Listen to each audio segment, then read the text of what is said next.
তো দেখুন আজকে আমরা বাংলা ব্যাকরণের অন্য একটি ক্লাস নেব। তো আমাদের পদ এবং পদের প্রকারভেদ আমাদের কিন্তু পরীক্ষায় আসে। তো ডাইরেক্ট আপনাদের বিশেষ্য, বিশেষণ, সর্বনাম, অব্যয়, ক্রিয়া এই থেকে প্রশ্ন না আসার সবচেয়ে বেশি চান্স আছে। প্রশ্ন আসে কোথা থেকে?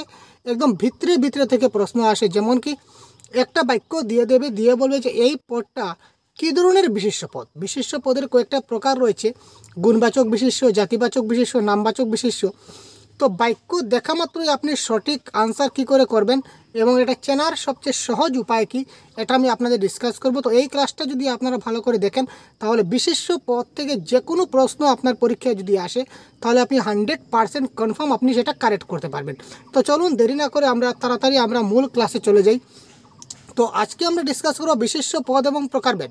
তো তার আগে আপনারা যারা ক্লাসে প্রথমবার এসেছিলেন তারা অবশ্যই আমাদের চ্যানেলটিকে সাবস্ক্রাইব করবেন, কারণ এই ধরনের ক্লাস আমরা প্রতিনিয়ত আপনাদের দেব। এই ধরনের ক্লাস আপনারা প্রতিদিন পাবেন। সিটেট পরীক্ষার বাংলা ব্যাকরণ, তাছাড়া বাংলা প্যাসেজ, বাংলা প্যাডাগজি, অর্থাৎ বাংলা ভাষার পুরো কমপ্লিট কোর্স আমরা এই চ্যানেলের মাধ্যমে আপনাদের প্রোভাইড করব। সুতরাং আপনার এক্ষুনি চ্যানেলটিকে সাবস্ক্রাইব করুন এবং ক্লাসে একটি লাইক করে দিন, যাতে করে আমাদের একটু মোটিভেশন বৃদ্ধি হয়। তো দেখুন, প্রথমে আমরা জানি বিশেষ্য পদ কী সেটা একটু জেনে নিই, তারপর আমরা একদম আস্তে আস্তে সবগুলা ডিটেলস আমরা জানবো। শেষ পর্যন্ত দেখবেন, অনেক ইম্পর্টেন্ট গুরুত্বপূর্ণ ক্লাস হতে চলেছে, একটা পয়েন্ট আপনারা মিস করবেন না। দেখুন কি বলেছে, বাক্য ব্যবহৃত যে পদ দ্বারা, বাক্যে ব্যবহৃত যতগুলো শব্দ আছে সবগুলো এক একটা পদ। তো এই যে পদ দ্বারা কোনো ব্যক্তি, বস্তু, সমষ্টি, স্থান, কাল, ভাব, কাজ বা গুণের নাম বোঝাবে তাকে বিশেষ্য পদ বলে। এক কথায় আমরা বলতে পারি যে কোনো কিছুর নামকেই বিশেষ্য পদ বলা হয়। আমরা ছোটোবেলায় শিখেছি নামমাত্র বিশেষ্য, যেমন নজরুল একজনের নাম, মানুষ, বই, খাতা, লেখাপড়া, পশু, সভা সমিতি, ঢাকা, খুলনা, কলকাতা, দিল্লি, শয়ন, ভোজন, এই সবগুলি হচ্ছে এক একটি বিশেষ্য পদ। তো এবার কথা হচ্ছে, স্যার নজরুলটা কী ধরনের বিশেষ্য, মানুষটা কী ধরনের বিশেষ্য, শয়নটা কী ধরনের বিশেষ্য, এই জিনিসগুলো আজকে আমরা খুব ভালো করে ডিটেলসে আমরা এবারে জানব। তো দেখুন, বিশেষ্য পদের প্রধানত 6টা ভাগ রয়েছে। বিশেষ্য পদের প্রধানত 6টা ভাগ রয়েছে। এই 6টা ভাগগুলো আপনারা স্ক্রিনশট মেরে রেখে দিতে পারেন, বা পিডিএফটি আমি আমার ভিডিও ডেসক্রিপশনে থাকা গ্রুপে আপনারা জয়েন হয়ে যাবেন, এখানে আমি দিয়ে দেবো। তো দেখুন, সংজ্ঞা বা নামবাচক বিশেষ্য, ঠিক আছে। প্রথমে নামবাচক বিশেষ্য, আরেকটা নাম আছে সংজ্ঞাবাচক বিশেষ্য। তারপর সেকেন্ড যেটা, সেটা হচ্ছে জাতিবাচক বিশেষ্য। তারপর বস্তু বা দ্রব্যবাচক বিশেষ্য। তারপর সমষ্টিবাচক বিশেষ্য। তারপর হচ্ছে ভাববাচক বিশেষ্য। তারপর আরেকটা বিশেষ্য বলতে পারি, সেটা হচ্ছে কি গুণবাচক বিশেষ্য, ঠিক আছে। তো এবার দেখুন, সংজ্ঞা বা নামবাচক বিশেষ্য কোনগুলি, আমরা কি করে বুঝবো যে এটা নামবাচক বিশেষ্য? এটাই আমাদের বোঝা দিয়ে হচ্ছে মেইন কথা। যে পদ দ্বারা কোনো ব্যক্তি, কোনো ভৌগোলিক স্থান বা কোনো ভৌগোলিক সংজ্ঞা বা কোনো গ্রন্থের নাম বোঝাবে, সেটাকে আমরা সংজ্ঞাবাচক বিশেষ্য বা নামবাচক বিশেষ্য বলবো। যেমন ব্যক্তির নাম যদি বোঝায়, নজরুল, অমর, আনিস, মাইকেল, বা যে কোনো একজন ব্যক্তির নাম কিন্তু অনেক আছে, আপনাদের অনেকের অনেক নাম আছে, প্রত্যেকটা আপনাদের এক একজনের নাম হচ্ছে এক একটা কি নামবাচক বিশেষ্য। তারপর ভৌগোলিক কিছু স্থান আছে, যেমন কি কিছু কিছু জায়গার নাম আছে ভৌগোলিক স্থান বলতে কি, যে জায়গার জিওগ্রাফিক্যাল মানচিত্র রয়েছে, যে জায়গার মানচিত্র থাকে, যেমন আসাম, মানে মানচিত্র থাকার জায়গা। ভৌগোলিক স্থান মানে কি, যে জায়গার মানচিত্র আছে, মানচিত্র পাওয়া যায়, ঠিক আছে, ওই জায়গাকে বলা ভৌগোলিক স্থান। যেমন লন্ডন বলুন, দিল্লি বলুন, তার এক একটা, ভারতবর্ষ বলুন, তার এক একটা কী আছে ভাই, তার এক একটা ভৌগোলিক স্থান আছে, মানে ভৌগোলিক মানচিত্র আছে, সেইগুলিকে আমরা কি বলবো, এক একটা নামবাচক বিশেষ্য।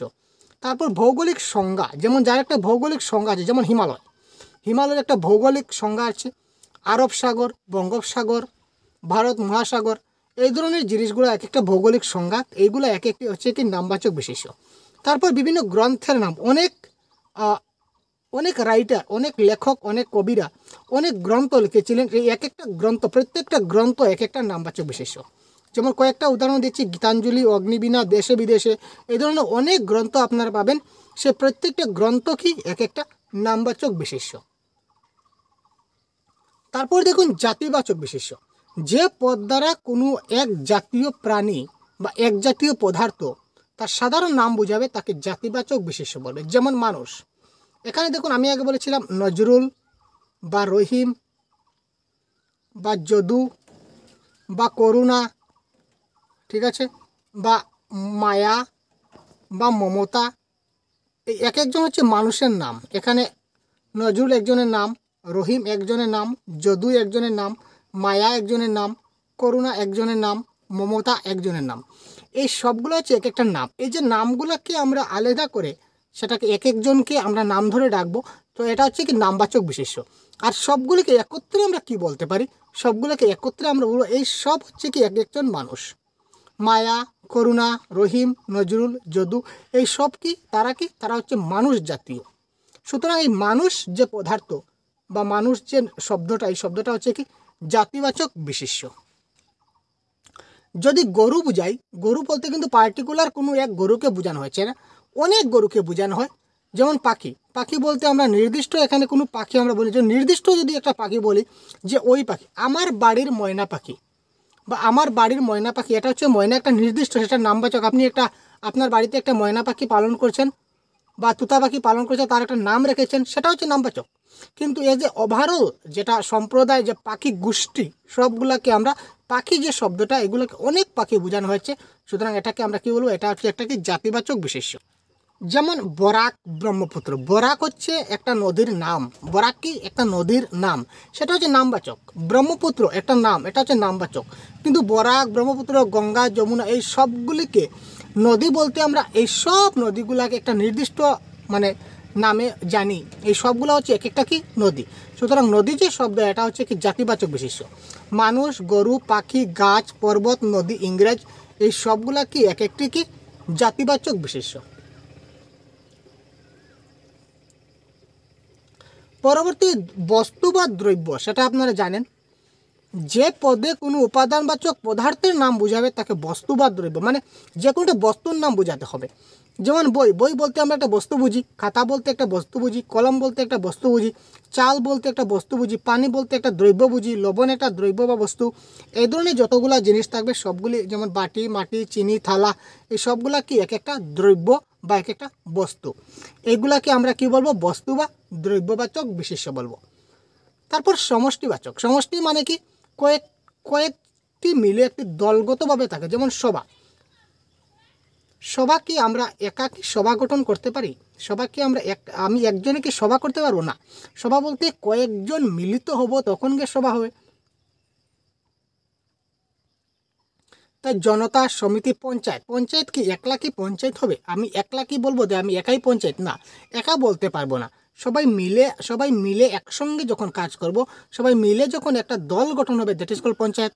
বা ঝাঁক, ঝাঁক বলতে পাখির ঝাঁক, বা দল, গরুর দল, ছাগলের দল, এই দল, দল, ঝাঁক, বহর, মহফিল, পঞ্চায়েত, এই যে শব্দগুলো, এগুলো এক একটা কি সমষ্টিবাচক। মানে কি একলা কোনো কিছু সম্ভব না, একা কোনো কিছু সম্ভব না, সবাইকে নিয়ে সম্ভব। তো সবাইকে নিয়ে যেখানে সম্ভব সেটা হচ্ছে কি সমষ্টিবাচক। তারপর দেখি ভাববাচক।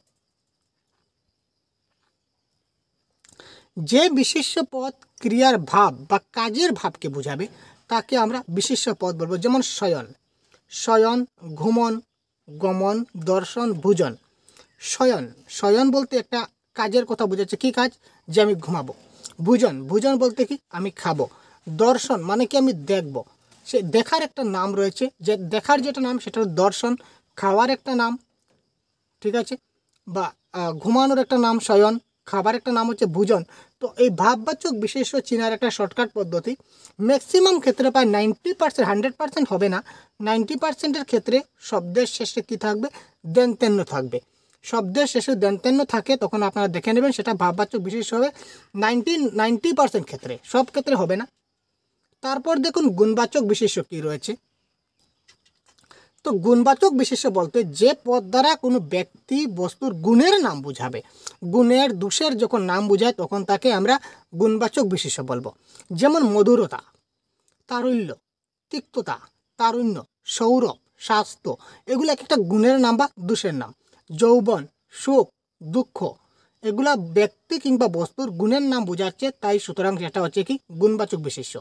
তো শব্দের শেষে তা অথবা জফলা থাকে ম্যাক্সিমাম ক্ষেত্রে, সবসময় থাকে না, কিছু কিছু ক্ষেত্রে তা বা জফলা থাকলে আপনারা গুণবাচক দেবেন। যেমন এখানে আপনারা বলবেন যে স্যার এখানে তো দুঃখ রয়েছে, বা এখানে যৌবন রয়েছে, যৌবন আপনি বলেছে দন্তেন্য যদি থাকে তাহলে সেটা ভাববাচক বিশেষ্য হবে, কিন্তু এখানে যৌবন বলতে কি কোনো কাজের কথা বোঝাচ্ছে? যৌবন বলতে কোনো কাজের কথা বোঝাচ্ছে না, কিন্তু এখানে দেখুন শয়ন বলতে কিন্তু এটা কাজের কথা বোঝানো হচ্ছে, ঘুমানোর কথা বলছে, ঘুমানো একটা কাজ।